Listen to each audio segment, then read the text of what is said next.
Ons verwelkom ook graag al ons elektroniese erediensgangers saam met ons by ons erediens vanoggend. Mag ons almal saam vandag God se teenwoordigheid in ons lewens ervaar en beleef en mag ons 'n ontmoeting met hom hê wat tot eer en verheerliking van sy groot en heilige naam is. Kom ons word nou stil voor die Here, dan bid ons saam.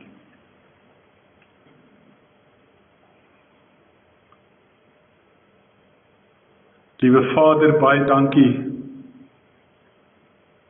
dat ons vandag na U genadetroon kan kom.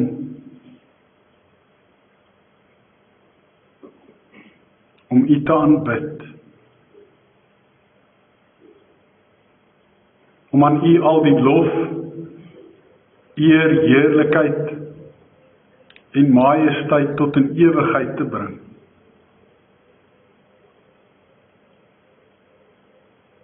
Ons aanbid U as die Skepper wat hemel en aarde, sterre en planete,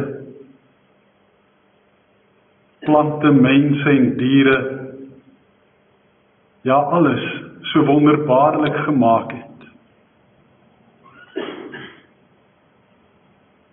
Op hierdie lentedag sien ons sodat die bome weer nuwe lewe kry. Dat hulle begin bot en bloei. Ons sien hoe dat die helder kleurige klivias besig is om hulle blomme oop te maak. En ons besef dat die alles so kleurvol inkleur. Dat die besig is om die vaalheid en die doodsheid van die winter te verruil vir die groen en die pragt en die praal van die lente en die somer. En so is daar ook seisoene in ons lewe, Vader. Ons het ook maar valtye in ons lewe, wintertye,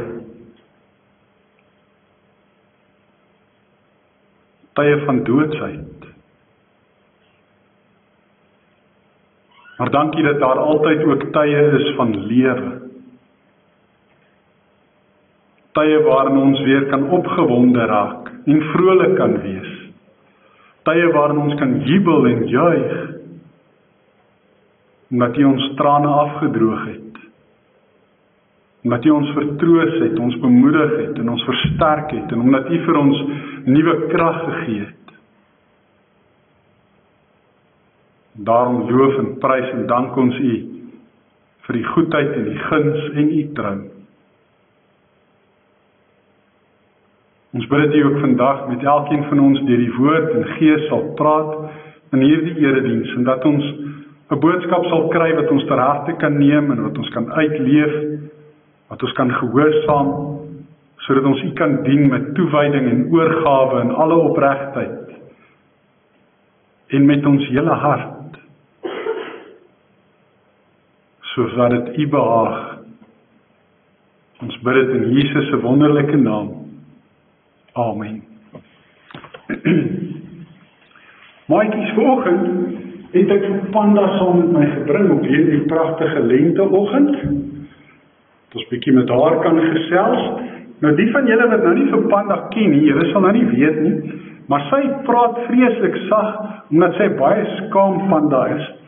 En sy praat Pandanees, so ek verstaan haar gelukkig, en ek sal dit wat sy sê, sal ek vir julle vertaal, en so kan ons daarom met haar op 'n manier 'n gesprek hê. So, goeiemôre Panda, hoe gaan dit met jou?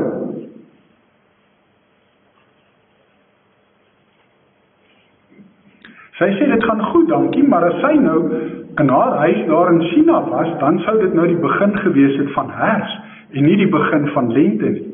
Want dit is ook reg so, want hulle is in die noordelike halfrond en ons in die suidelike halfrond, so ons seisoene is net mooi omgekeerd.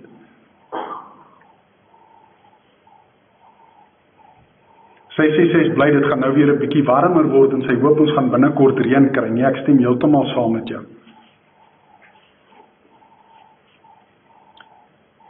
Dis snaaks. Sy sê sy dink sy gaan nooit eendag trou nie. Hoekom nie, Panda?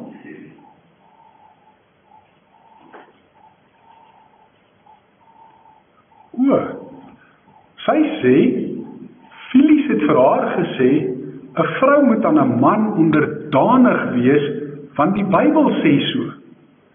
Jong, Panda, ek dink Filies het dalk die kat so bietjie aan die stert beet. Dan sê my wêreld, Panda kan tog hardop praat, net as hy ontsteld is. Panda toe maar, jy hoef nie bekommerd te wees nie, sy vra, met watter kat is Filies besig om haar te verkil? Nee, Panda, dit is maar net 'n spreekwoord wat ons gebruik in Afrikaans, wanneer ons sê dat iemand iets verkeerd verstaan. Ons sê hy die kat aan die stert beet. Sy vra hoekom, want dit maak nie sin nie. Want as 'n mens 'n kat dra, dan dra jy nie 'n kat aan sy stert nie. Geen kat sal daarvan hou om aan sy stert gedra te word nie. So dis 'n verkeerde manier om 'n kat te dra. En daarom beteken die spreekwoord, as jy sê iemand het die kat aan die stert beet, dat hy iets heeltemal verkeerd verstaan.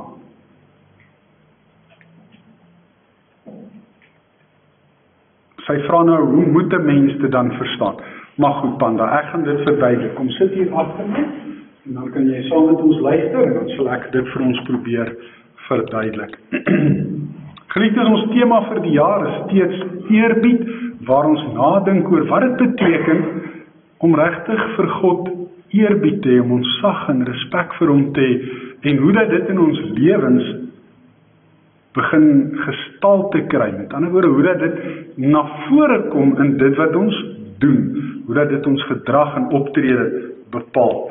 En vandag lees ons uit Efesiërs hoofstuk 5, waar Paulus met mans en vrouens ook praat oor die huwelik, en ons gaan lees vanaf vers 21.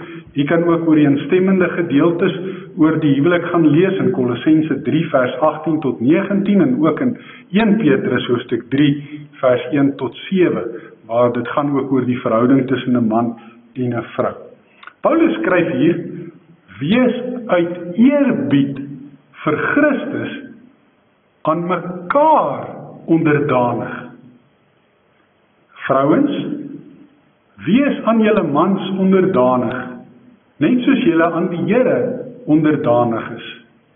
Die man is die hoof van die vrou, soos Christus die hoof van die kerk is.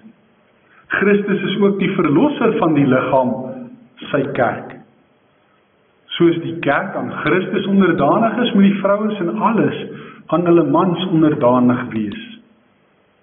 Mans, julle moet julle vrouens lief hê, soos Christus die kerk lief gehad het, en sy lewe daarvoor afgelê het.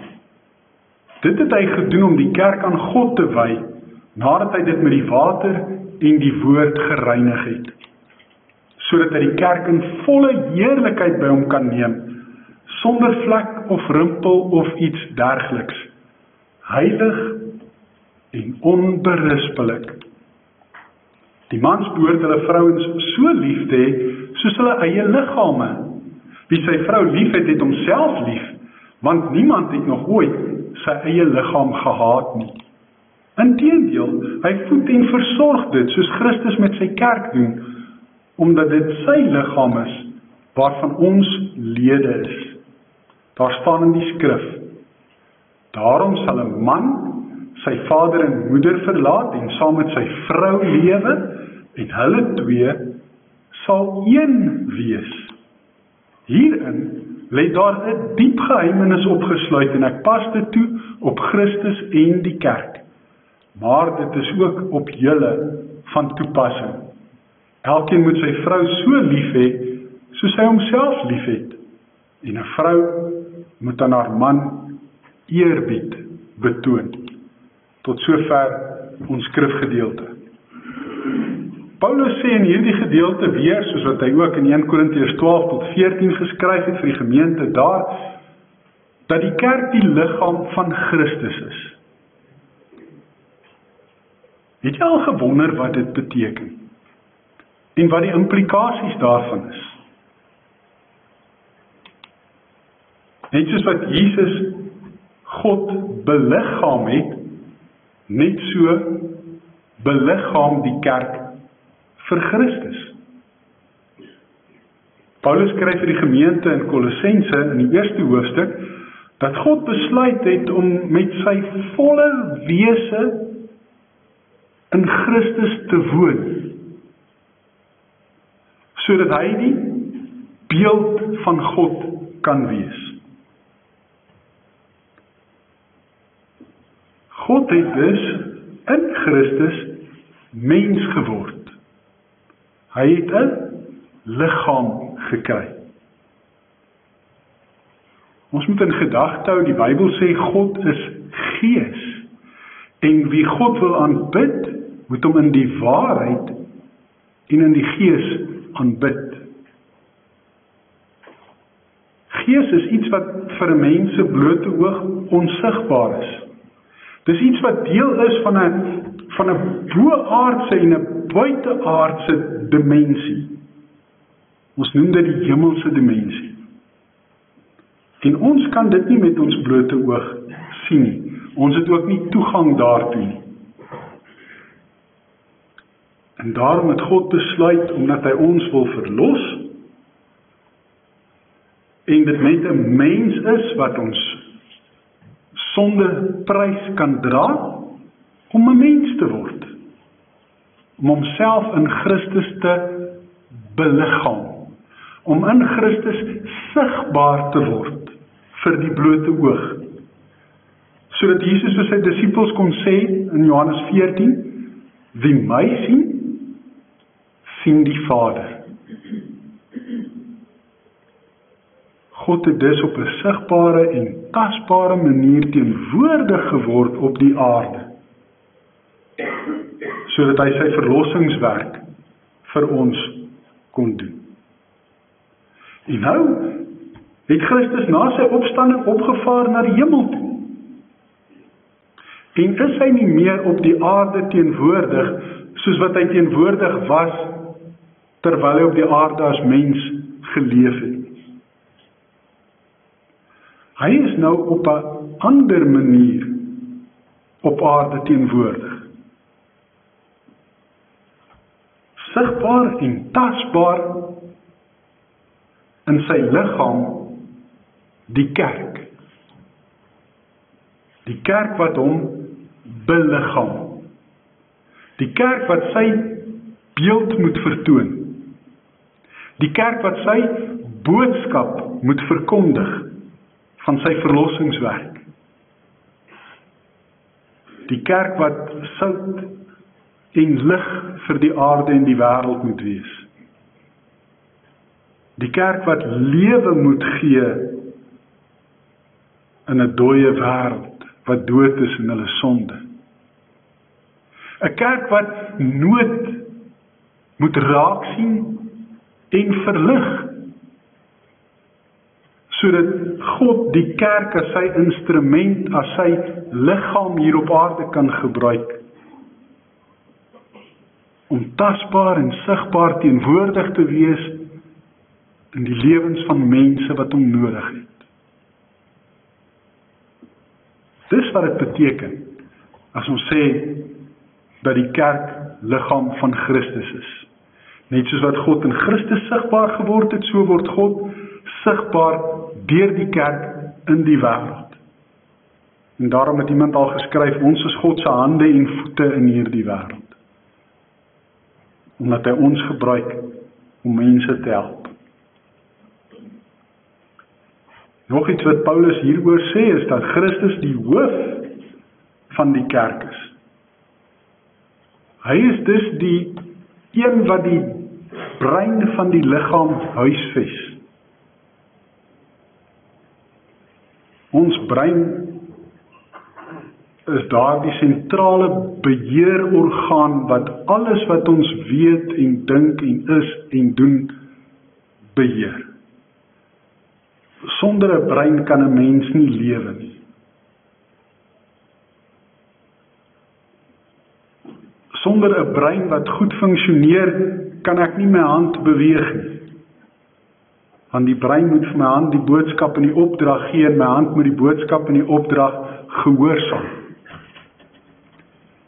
Net so gee Christus vir ons opdragte, riglyne en bevele in sy woord en deur sy gees wat in ons woon, wat ons moet gehoorsaam in hierdie wêreld. Hy is ons leier, hy is ons hoof. Maar hy is nie die baas van die kerk in wêreldse terme en in wêreldse sin van die woord. Want 'n wêreldse baas is 'n diktator. Dis iemand wat nie regtig 'n gevoel het vir sy onderdane nie. Dis iemand wat oor hulle baas speel. Wat 'n gevoel van mag het wat hom oorweldig en oorrompel, sodat hy sy mag misbruik om ander mense onder sy duim te hou. Dis nie manier waarop Christus die hoof van die kerk is. Want hy is ook die verlosser van die kerk. Hy is die een wat aan die kruis gesterf het, sodat ons vergifnis van ons sonde en ewige lewe kan kry. Dink net wat dit hom gekos het, om ons verlosser te wees. Hy het homself opgeoffer om die duurste moontlike prys te kon betaal, sodat ons gered kan word. Hy is dus nie soos 'n baasspelerige aardse baas nie. Hy is die teenoorgestelde daarvan. Christus het die kerk lief en lê sy lewe vir die kerk af, skryf Paulus. In Johannes 13 skryf Johannes dat Christus sy mense wat in hierdie wêreld is liefgehad het, hy het hulle tot die uiterste toe liefgehad. En wat gaan doen hy dan, die hoof van die kerk? Hy doen iets wat 'n slaaf in daardie tyd gedoen het. Hy begin sy disippels se voete te was. Hy is dus op 'n ander manier baas en hoof, as wat wêreldse baase hoof is van hulle organisasies en besighede. Hy lê sy lewe af vir die kerk. Hy betaal die hoogste prys. Hy gee homself. Daardeur het Christus die kerk aan God gewy, sodat ons nou heilig kan wees, toegewy aan God. En Paulus sê hy het dit gedoen nadat hy die kerk met die water en die woord gereinig het. Die water wys heen na die doop, wat simbool is van Christus se bloed wat ons reinig van al ons sonde, wat ons skoon was. En die woord is die Bybel. Dis waarin God met ons praat en waardeur hy met ons praat. En waar hy vir ons vertel hoe dat hy ons verlos het in Christus Jesus en waarin hy sy liefde vir ons aan ons verklaar en bekend maak. En daarom is die Bybel soos 'n liefdesbrief wat God vir ons geskryf het. Dit het Christus gedoen, ons deur die water en die woord gereinig en aan God gewy, sodat die kerk in volle heerlikheid by hom kan wees. Wanneer Christus se wederkoms plaasvind, die oordeelsdag, dan word die gelowiges en die ongelowiges van mekaar geskei, en die gelowiges gaan dan by God in die hemel vir altyd en ewig teenwoordig wees. En dan is hulle sonder vlek of rimpel, of enige iets dergeliks, heilig en onberispelik. Heeltemal skoon gewas, perfek en volmaak, met verheerlikte liggame, by God teenwoordig. En dis alles as gevolg van, en danksy die werk van Jesus Christus aan die kruis. Christus het nie net die kerk verlos en hulle gelos nie. Hy is nog steeds elke dag besig om die kerk te voed en te versorg. Hy voed ons met die genademiddels, die woord en die sakramente, sodat ons geloof kan groei. Hy voed ons geloof. En hy versorg ons deur te voorsien in dit wat ons nodig het. Hy gee vir ons die wonderlikste gawes en talente, wat ons kan gebruik om mekaar tot diens te wees. Om sy koninkryk hier op aarde te laat kom. Gaan lees maar 1 Korintiërs 12-14 waar Paulus daaroor skryf. Waar hy praat van die verskillende liggaamsdele, wat elkeen sy eie gawe het. Die een is nie beter as die ander nie, die een kan nie meer sien op die ander nie. En hierdie gawes word gebruik om die gemeente as liggaam van Christus op te bou. Soos wat ons ook gehoor het tydens die nagmaal, dat ons samekomste konstruktief moet wees, dit moet mekaar opbou, dit moet ons ten goede kom. En so versorg hy ons, deur ons te gebruik, met ons gawes en talente, wat hy vir ons gegee het. Die kerk, sê Paulus, is uit eerbied vir Christus, omdat hulle eerbied en ontzag en respek vir God het, is die kerk onderdanig aan God, gehoorsaam aan God, voer hulle God se opdragte en bevele uit, doen hulle wat hy van hulle vra, lewe hulle tot sy eer, soos hy wil. En daarom, aan die einde van 1 Korintiërs 12-14 sê Paulus, dat al hierdie gawes wat ons het, wat ons in die kerk gebruik, moet ons op 'n ordelike wyse gebruik, want God is 'n God van orde, nie van chaos en wanorde nie. Ons praat hier die jaar oor eerbied vir God en vir Christus. Nou sien ons dit beteken ook, dat ons as kerk, as liggaam van Christus, wat hom hier op aarde beliggaam, dat ons aan hom gehoorsaam moet wees, dat ons moet luister as hy praat, en doen wat hy van ons vra. In hierdie verhouding, tussen Christus en sy kerk, sy liggaam, vind Paulus ook ooreenkomste met die huwelik. Die huwelik tussen 'n man en sy vrou. En dan gaan haal hy daardie geuite formule aan, wat Jesus ook gebruik het, dat 'n man sy pa en ma se huis sal verlaat, dat hy saam met sy vrou sal lewe, en dat hulle twee, een sal word. En dis wat gebeur wanneer 'n huwelik bevestig word. En hierdie eenwording, sê Paulus, is eintlik 'n diepe geheim, dis 'n geheimenisvolle verbintenis tussen twee mense, wat amper nie met woorde beskryf en bespreek kan word. Maar dit is 'n wonderlike, hegte eenheid, omdat hulle aan mekaar gebind word met die gom van liefde. Die beste manier wat ek dit kan verduidelik, is om te dink aan 'n reg Suid-Afrikaanse produk, wat gemaak is deur 'n Suid-Afrikaanse innoveerder en entrepreneur. 'n Produk wat saam met die ruimtetuig in die 60er jare opgegaan het maan toe.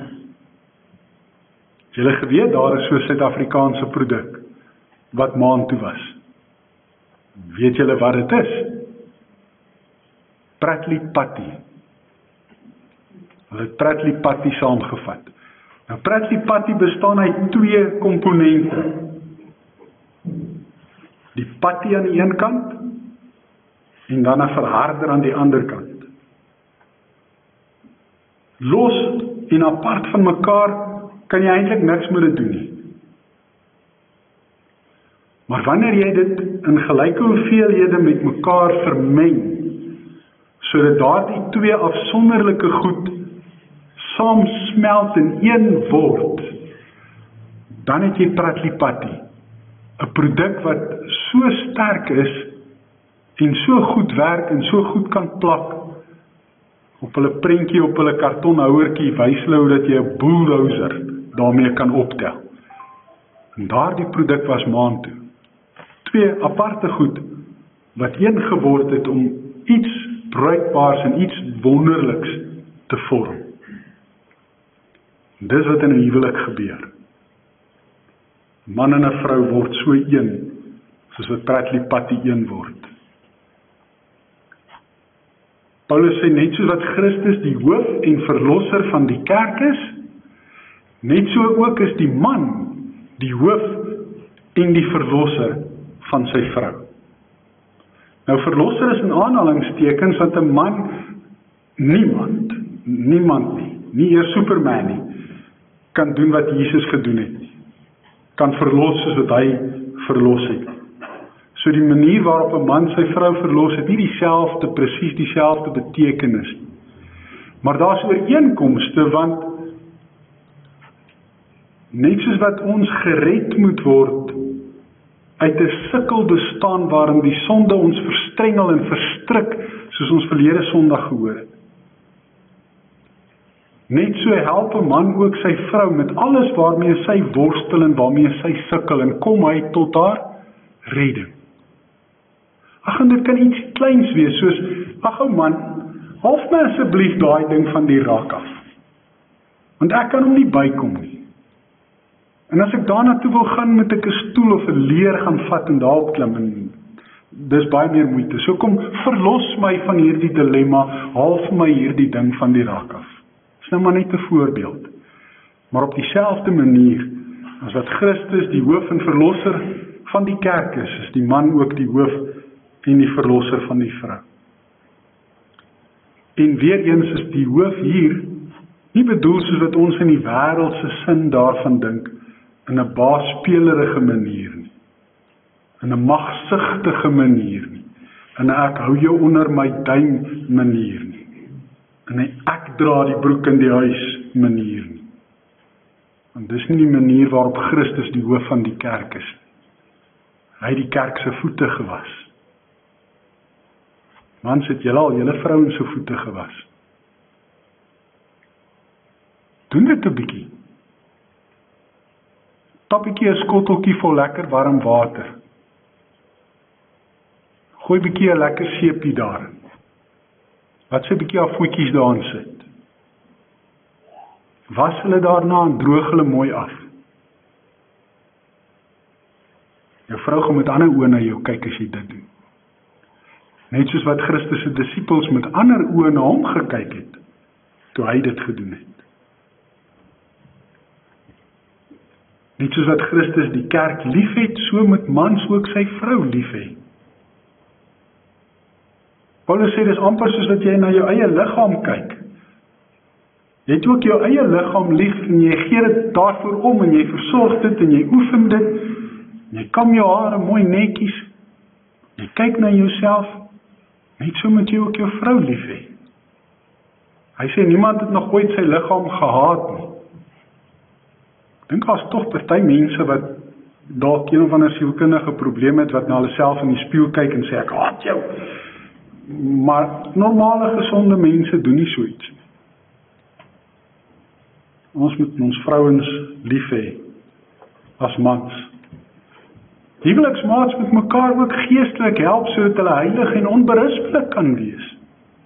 Net soos dat Christus die kerk wil reinig en heilig, sodat ons met Christus se wederkoms voor hom kan gaan staan sonder vlek of rimpel, so moet huweliksmaats mekaar ook help om hulle verhouding met God te verbeter, sterker te maak, om hulle te help om teen die sonde te stry.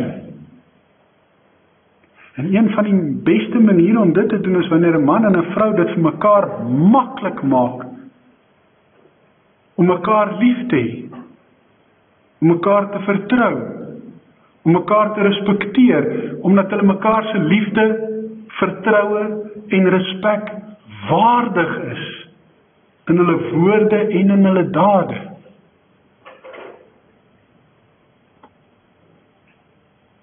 Somtyds maak ons met ons optrede dit vir mekaar regtig moeilik om mekaar lief te hê, te respekteer en te vertrou. Dit is eintlik so onnodig. En dis tot ons eie nadeel. En tot die nadeel van ons huwelik en ons huisgesin. Onthou wat het ons in Maleagi 2 gelees? Hoe dat God daar geskryf het, hy haat egskeiding. Egskeiding is niks anders as geweld nie. God wil jy sê dat 'n man en 'n vrou een moet word, sodat daar 'n nageslag kan wees wat hom eer. Sien, weer eer en eerbied. Dis die doel van 'n huwelik. 'n nageslag wat hom eer. En as dit nie 'n huwelik is tussen 'n man en 'n vrou nie, kan daar nie 'n nageslag wees wat hom eer nie. As dit nie 'n pa en 'n ma is wat in 'n verbondsverhouding met God, in God glo en vir God lief het nie, gaan daar ook nie 'n nageslag wees wat hom eer nie. En dan bereik God nie sy doel met die huwelik nie. En dan is Christus nie die hoof van daardie huisgesin en van daardie kerk in die kleine nie. Huweliksmaats voed en versorg ook mekaar, deur na mekaar se belange om te sien. Ek is een van daai mans wat nie hou van klere koop nie. As my vrou nie vir my klere koop, sal ek seker met verslenterde klere die hele tyd rondloop. Dis nie vir my 'n lekker uitstappie nie. En daarom waardeer ek haar daarvoor. Dis 'n besondere manier waarop sy vir my ook van hulp is. Dis nou weer maar net 'n voorbeeld. Daar's baie voorbeelde wat ons sou kon noem. Net soos daar min vrouens wat daarvan hou om aan karre te werk en om 'n motor te diens en sy olie te tap. Hulle hou nie van sulke vuil hande en sulke vuil goed nie. En daar voed en versorg die man weer sy vrou deur haar daarmee te help. En so maak ons 'n gedigte en 'n formidabele span wat 'n huisgesin vorm, wat kinders kan grootmaak en opvoed, wat ons voorbeeld kan volg, hopelik, sodat daar ook weer 'n nageslag kan wees wat God eer. Uit eerbied vir Christus moet ons aan mekaar onderdanig wees. Dis waarmee Paulus hierdie gedeelte begin het. Uit eerbied vir Christus moet julle aan mekaar onderdanig wees, en dan sluit hy dit ook weer af. Uit eerbied vir Christus moet vrouens aan hulle mans onderdanig wees. Omdat ons eerbied het vir God. Is ons nie baasspelerig oor mekaar nie. Maar het ons tog 'n manier om met mekaar oor die weg te kom en saam besluite te neem wat tot die voordeel is van ons huisgesin. Sonder om iemand uit te sluit in die besluitnemingsproses. Om dit op 'n respekvolle en 'n eerbiedvolle wyse te doen. Elkeen volg nie maar net sy eie kop en doen maar net sy eie ding nie. Ons het een geword in die huwelik. En daarom doen ons nou dinge saam, tot eer van die Here. So wat is die boodskap vir ons vandag? Ons is nie almal getroud nie. Party was al getroud. Party gaan dalk nog eendag trou. Paulus het gesê, die wat trou doen goed en die wat nie trou nie doen beter, maar dit het nou net betrekking op die tyd, in sy tyd, waarin hy rondgereis het om sendingwerk te doen, en as hy getroud was, sou dit moeilik gewees het vir hom om sy werk te doen. En dis hoekom hy dit gesê. So vir die wat dit gegeen is, soos wat Christus dit noem, om te trou, is dit goed. Maar hy sê ook, daar is ander vir wat dit nie doen nie, en dis ook nie vir hulle gegeen nie, dis ook nie vir hulle gegee nie, en partykeer is hulle so van geboorte af sê, en partykeer is dit so omdat mense hulle so gemaak het, maar hoe dit ook al sê, jy hoef nie getroud te wees om gelukkig te wees. En dit gaan nie hier net oor man en vrou in die huwelik nie, dit gaan ook daaroor. En as jy nou nog nie getroud is nie, dan het jy al 'n goeie idee van hoe dit behoort te wees as jy eendag getroud is. Moet jy jouself al daarvoor voorberei en gereed maak. Maar ek dink in die eerste plek moet ons raak sien wat Christus vir ons gedoen het. Hy het homself letterlik, nie net figuurlik nie, maar letterlik opgeoffer. En hoekom het hy dit gedoen? Omdat hy ons lief het. Omdat hy ons tot die uiterste toe lief het. Dis hoekom hy daar die allerduurste prys betaal het. Ons moet ook vandag besef dat baaspelerigheid nie gelyk is aan onderdanigheid nie. Die onderdanigheid waarvan Paulus hier praat, wat ons teenoor mekaar moet hê, wat vrouens teenoor hulle mans moet hê, wat die kerk teenoor Christus moet hê, het niks te doen met 'n baaspelerigheid. Dit gaan oor eerbied. Dit gaan oor respek. Dit gaan oor waardigheid. Van eerbied en respek.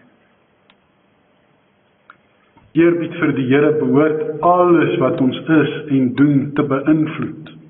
Alles. Dit sluit ook ons huweliksverhoudings in. Omdat ons eerbied vir die Here het, daarom het ons eerbied vir mekaar. Daarom voed en versorg ons mekaar. Daarom het ons mekaar lief. En die Bybelse definisie van liefde is onselfsugtige selfopoffering, soos wat Christus gedoen het. Dis wat ons vir mekaar doen, omdat ons eerbied vir die Here het. Hierdie foto van ons kerkgebou is geneem toe dit 'n paar jaar terug hier gesneeu het. Maar dit nou tersyde. Ek dink hierdie gedeelte wil ook hê ons moet hierdie vraag beantwoord. En voordat ons dit te vinnig antwoord, moet ons baie mooi daaroor gaan nadink.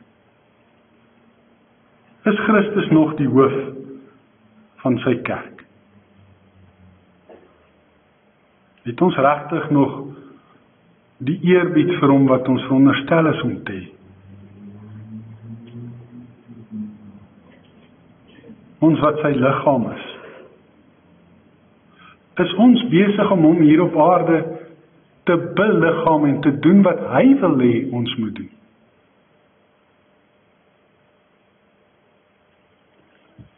Baie keer volg ons maar ons eie koppe, né? Baie keer doen ons maar wat ons wil doen, soos wat ons dit wil doen, en soos wat ons daarvan hou, en soos wat ons dink reg is.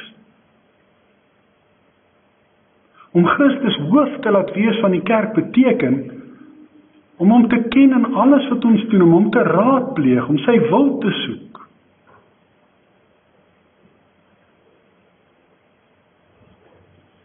Nou gaan ek 'n netelige kwessie aanraak.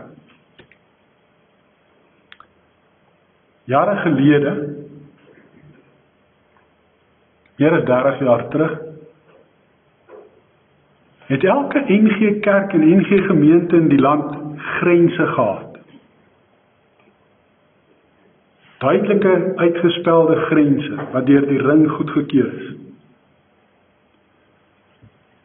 En elke lidmaat mag net binne daardie grense na daardie kerk toe gegaan het en wie se grense hy val. En as 'n dominee 'n lidmaat gaan besoek wat nie binne sy gemeente se grense val nie, dan het hy kerkorde artikel 10 oortree. En dan kon hy aangekla word by die ring.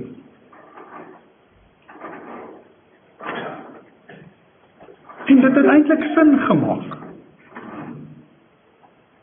Dit het struktuur gegee,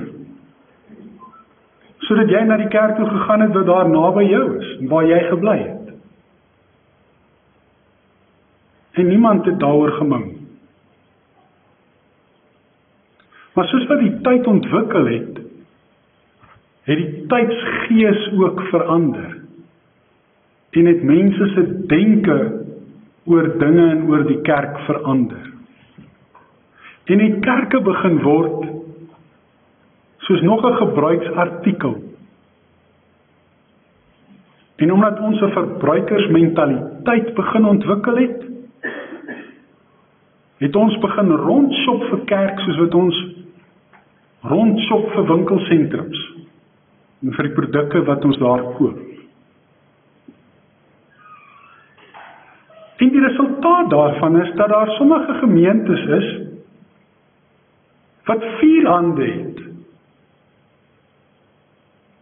Maar dit nou nie 4 arms nie.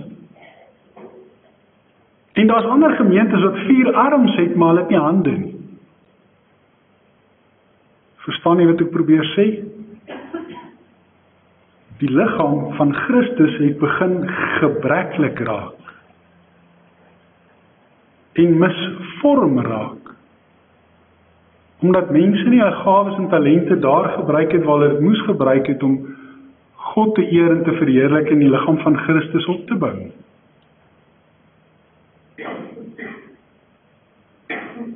So hierdie stippellyngrense wat ons gekry het, dink ek in my opinie, is eintlik 'n verkeerde ding.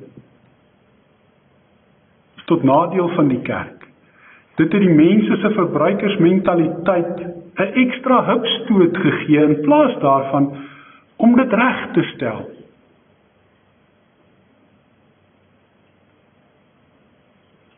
Doen ons nog regtig wat Christus wil hê ons moet doen, of doen ons maar wat ons self besluit waarvan ons hou en wat vir ons lekker en aanvaarbaar is?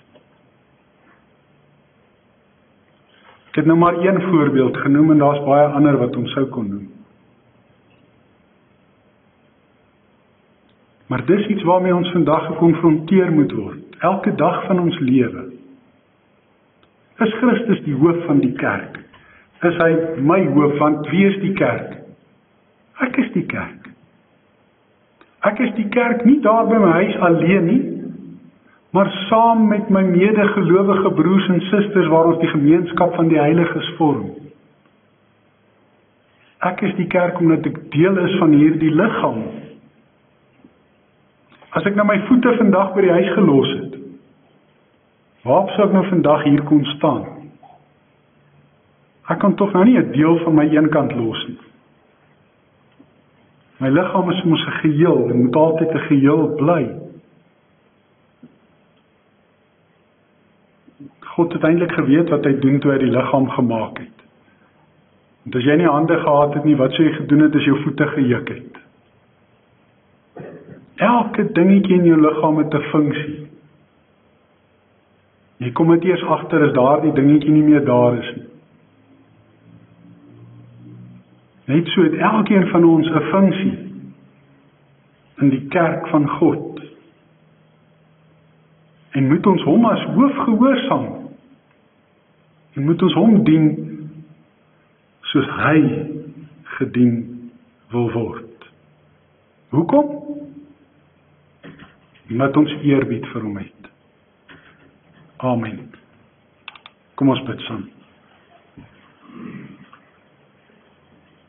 Hemelse Vader, ons moet vandag kom bely dat ons nie altyd U wil en alles soek en gehoorsaam nie. Dat ons U nie toelaat om ons hoof te wees nie.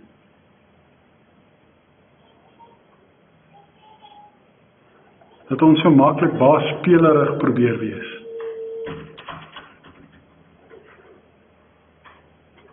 Ons moet kom bely, Here, dat ook in ons huwelike mans nie altyd hulle vrouens lief het soos wat Christus die kerk lief gehad het. En dat vrouens ook nie altyd aan hulle mans eerbied betoon soos wat die kerk aan Christus eerbied betoon. Ons moet kom bely, Here, dat ons so dikwels probeer om goed wat U saamgevoeg het te probeer skei. Omdat ons dit baie keer op so 'n subtiele manier doen met soveel in aanhalingstekens goeie redes wat ons daarvoor het. Here, ons moet kom bely dat daar so baie dinge in ons lewens is wat daarvan getuig dat ons nie eerbied vir U het nie. Vader, vergewe ons, maak ons bewus daarvan en help ons om dit reg te stel. Help ons om ons eerbied vir U toe te laat om ons lewens, ons gesindheid, ingesteldheid, ons emosies, ons gedrag, ons optrede, ons woorde, ons dade, alles dienooreenkomstig te laat verander. Sodat U in alles wat ons doen, of ons eet en of ons drink, of wat ons ook al doen, geëer en verheerlik mag word. Vader, ek bid vir U kerk hier op aarde. Ek bid vir elke gemeente. Ek bid vir elke predikant, elke kerkraadslid, elke gemeentelid. Ek dank U vir al die gawes en die talente wat U vir elkeen gegee het, soos U wil, en wat hulle moet gebruik om U liggaam hier op aarde op te bou. Vader, gee dat ons in wie ons is en in wat ons doen, dit waardig sal wees om liggaam van Christus hier op aarde te doen en te wees. Ja, ons bid vir hulle wat siek is, in die hospitale en tuis. Ons bid in besonder vir J.B. Barnard wat worstel met sy gesondheid. Ons weet, Here, dat U ook vir hom styf vashou, vir hom en sy gesin en familie. Ons bid in besonder ook, Here, vir Gordon wat hartomleiding gehad het. Ons bid vir elkeen wat 'n operasie ondergaan het, en ook vir hulle wat nog operasies moet ondergaan, soos Piet Swanepoel wat 'n knievervanging moet kry. Ons vra, Here, dat U wil geskied, en dat U sal genees, soos net U alleen kan. Ons bid ook vir almal wat hartseer en bedroef is, omdat hulle geliefdes verloor het, of ander verliese gelei het. Ons bid vir elkeen wat werkloos is, en wat sukkel om werk te kry. Ons bid vir al ons kinders, en al ons jong mense. Jy weet van al die uitdagings waarmee hulle ook worstel, en al die toetse wat ook hierdie week voor lê en geskryf moet word, en besonder daardie moeilike wiskunde. Ons wil vra, Here, vir hulp, vir wysheid, vir leiding, vir 'n vermoë om te kan onthou wat hulle geleer het, vir insig, sodat hulle kan verstaan, en dat hulle hulle beste sal lewer, nie om enige iemand te beïndruk nie, maar om U te eer en te verheerlik. Dan bid ons ook vir almal wat eensaam is, wat dalk 'n huweliksmaat gehad het, maar nie meer het nie. Ons bid, Here, dat U ook hulle eensaamheid sal verlig, en dat U dit draaglik sal maak, en dat U ook uitkoms daarvoor sal gee, soos wat dit U wil is. Dan bid ons laastens, Here, vir ons huwelike. Gee dat ons huwelike tot U eer sal wees, en dat uit die huwelike 'n nageslag sal voortkom, wat U eer en verheerlik. Ons bid dit in Jesus se naam. Amen. Geliefdes, ons het vanoggend ons sagte dankoffers weer. Jy kan die dankoffers in die koevertjie plaas en net in die voorportaal in die skatkis gooi, of jy kan dit vir die diakens gee wanneer jy by die deure uitbeweeg. Baie dankie daarvoor. Elke rand en elke sent het ons nodig en is noodsaaklik, sodat ons die werk van die Here hier op aarde kan doen met ywer en vrymoedigheid. Ons gaan afsluit met lied 535. Dis 'n lied spesiaal vir huwelikspare. Staan deur die Gees, o Here, die egpaar altyd by, sodat hulle U ter ere, dis waaroor dit gaan, hulle self aan U kan wy, bewaar teen die kwade, die bose wat verlei, gee aan hulle U genade, dat hulle steeds aan U trou sal bly. Kom ons sing al twee die verse.